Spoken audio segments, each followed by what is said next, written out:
Hey, welcome back. Today we are in Matthew 16 through 18. All right, this is a good day. It's the last day of the first full week, day 6. All right, and so tomorrow's catch-up day.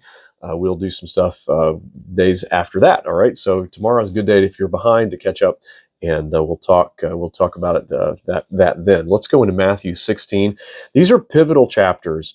The conflict with the scribes and the Pharisees gets turned up, and the Sadducees, which is another kind of political faction. They were kind of like the business people who kind of got along pretty well with Rome and used it to kind of milk the system and enrich themselves.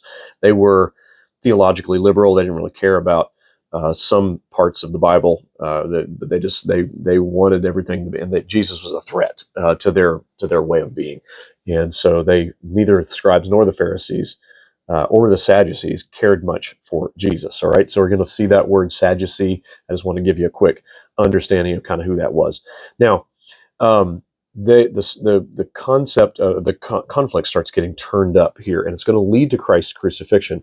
But when Jesus hits this situation with Peter, and we're still kind of in this time, in this part of the structure of the book where he's giving stories about between big blocks of teaching, he's giving stories about how people responded to the authority and the coming kingdom of Christ. Jesus is here as the rightful king. How's this going to respond? How are we going to respond to this?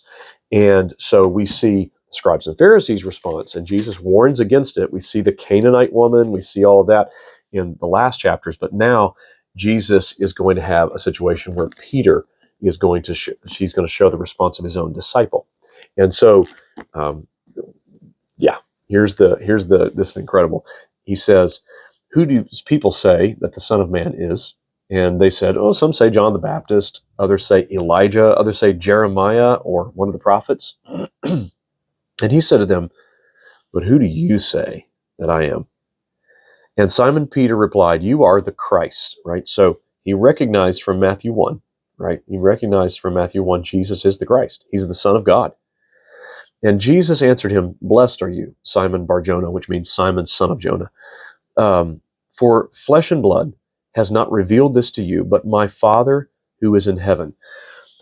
The truth of God, that Jesus is the Son of God, is rightfully discerned by the power of God. And so God enables us to be able to see it spiritually, and suddenly you're like, that is true. I see that Christ is who he says he is. And so the next thing that happens right after this is he starts to foretell his own death and resurrection. And Peter is all messed up here because he's like, hey, Jesus, that's not going to happen. Yeah, he was seeing the Messiah in a wrong way. He accepted Jesus was the Messiah, the Christ, the Son of God, but he thought that the Messiah was going to come as a strong political military leader and conquer. Because there are prophecies of Christ conquering, of the Christ, of the ruler, the king, putting down evil and setting up a kingdom of justice. And he thought that was what was happening right now. The interesting thing is that Jesus rebukes him and says in verse 23 of 16, "Get behind me, Satan, for you are a hindrance to me. You are not setting your mind," notice this, "on the things of God, but on the things of man."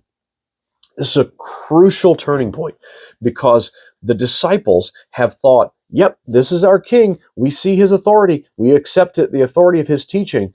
But what happens when Jesus says, "And now it's time for me to die"? Because the heart of the problem is not that we don't have good government. The heart of the problem is the problem of the heart.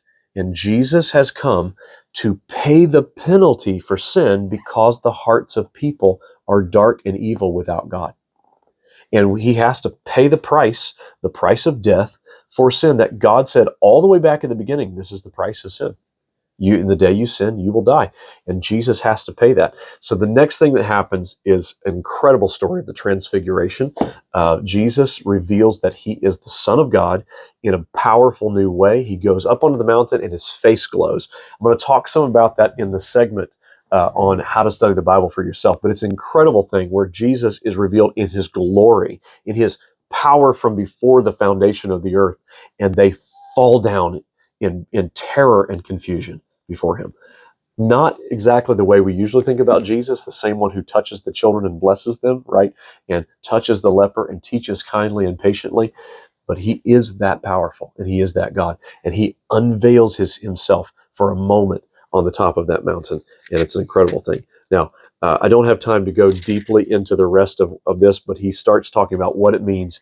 Peter, you're going to have to understand, if you're going to live in my kingdom, you got to let me define the kingdom the way I am. So he talks about who's the greatest and the parable of the lost sheep and all these kinds of things. I'll talk about that again soon.